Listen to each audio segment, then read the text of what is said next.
Nell'agosto del 1918, mentre il fronte del Piave bruciava e i comandi cercavano disperatamente informazioni, un uomo fu lanciato dal cielo.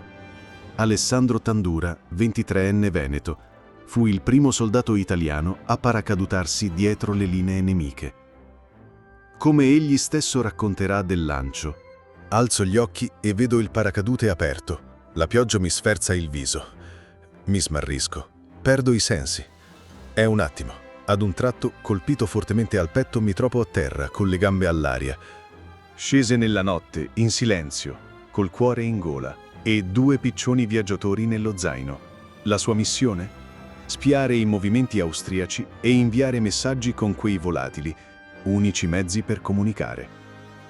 Quella missione silenziosa, lunga 3 mesi, ha appena cambiato la guerra.